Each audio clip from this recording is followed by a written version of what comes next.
Hello everyone, welcome to Wen Academy. This is Jeevan Jaiswal and we're discussing about Jaspur रियासत। जसपुर रियासत का नाम सुनते ही हमें एक प्राकृतिक रूप से संपन्न रियासत के रूप में हमें देख सकते हैं।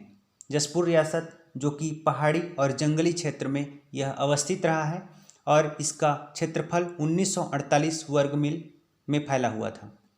जसपुर रियासत एक महत्वपूर्ण रियासत है और इस क्षेत्र में नदियाँ बहती थी, महत्वपूर्ण नदियाँ बहती थी, जिनमें एक नदी ईब नदी थी और ईब नदी का प्रवाह क्षेत्र इस क्षेत्र में होता है, जो कि पंडरा पहाड़ के क्षेत्र से निकल करके केलो नदी में प्रवाहित होती है, जो कि उड़ीसा के आसपास प्रवाहित होती है। वहीं पर यह सहायक नदी के रूप में मिल जाती है। तो इस तरह से जसपुर रियासत एक महत्वपूर्ण एक खनिज संसाधनों से भी संपन्न रियासत रहा है। इसके क्षेत्र में देखें तो सोने का खान इस क्षेत्र में पाया जाता है। साथ ही साथ इस क्षेत्र में बॉक्साइट का भी उत्पादन होता है। प्रारंभिक दौर में देखा जाए तो जसपुर रियासत में डोम शासकों का शासन रहा है और ये लोग इस क्षेत्र में राज्य करते थे, शासन करते थे। इसके पश्चात एक महत्वपूर्ण शासक आए और वे बहुत ही महत्वाकांक्षी शासक थे जसपुर के क्षेत्र में, जिनका नाम था सुजान राय। सुजान राय ने डोम शासकों को पराजित किया और इस क्षेत्र में अपनी अधीनता स्वीकार करवाया और इस क्षेत्र में राज किया। शासन प्रबंध का संचालन खुद से करने लगे। सुजान राय जो एक महत्वाकांक्षी शासक थे और इन्होंने अपने राज्य विस्तार में अपनी पूरी तरह से शक्ति लगा दी थी। सुजान राय जो कि जैन शासकों को भी हराया था और इस क्षेत्र में पूरा अधिकार कर लिया था। सुजान राय के बाद देखें तो इस क्षेत्र में भोसला शासकों का अधीनता स्वीकार करना पड़ा और इस क्षेत्र में जसपुर रियासत में भोसला के अंतर्गत ये रियासत आ गए। फिर कुछ समय पश्चात भोसला रियासत के बाद ही अंग्रेजों के अधीन यह रियासत आ गया था। भोसला के अधीन आने के पश्चात में इस क्षेत्र में टकोली देना पड़ा और टकोली के रूप में वे 21 भैंस का जो टकोली देते थे। तो इस तरह से जब नागपुर के भोसला रियासत के अधीनस्थ हुए तो फिर इन्हें टकोली के रूप में 21 भैंस देना पड़ा था।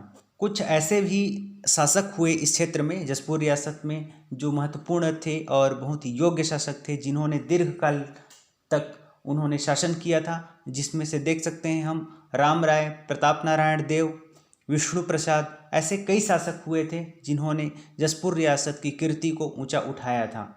और कई ऐसे शासक थे जिसमें ये अपनी पूरी तरह से अपनी प्रतिभा का दिखाया था और इस रियासत को एक जन कल्याणकारी कार्य करके उन क्षेत्र के लोगों तक पहुंचाया था। इसके अतिरिक्त हम देखें तो स्वतंत्र रियासत के रूप में इन्हें मान्यता मिल गई जसपुर रियासत को। फिर बाद में आगे चल करके इसमें भारत संघ में भी विलय हो गया था। भारत संघ में 1947 में विलय हुआ और विलय पत्र पर हस्ताक्षर करने वाले शासक जो कि विजय भूषण सिंह थे।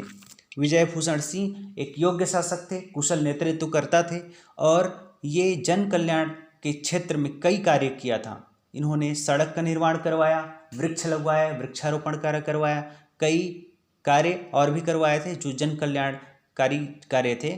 और फिर आगे चल करके देखें तो जसपुर रियासत में इनमें इस क्षेत्र में देख सकते हैं हम कि ईसाई धर्म का प्रचार प्रसार होता रहा। लंबे समय तक ईसाई धर्म का प्रचार प्रसार होने के कारण इस क्षेत्र में कुनकुरी एक प्रसिद्ध चर्च है और यह ईसाई धर्म का एक महत्वपूर्ण क्षेत्र है, महत्वपूर्ण पूजा स्थल है।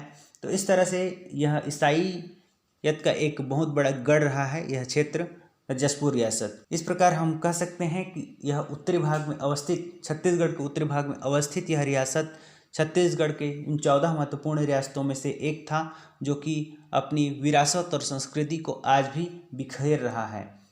तो इसलिए हम इसे समझें और जानें और एग्ज़ाम पॉइंट ऑफ व्यू से भी इसे हम इम्पोर्टेंस को समझें। तो आगे अन्य वीडियो में हम अन्य रियासतों को भी देखेंगे और आज के लिए इतना ही। Thank you so much.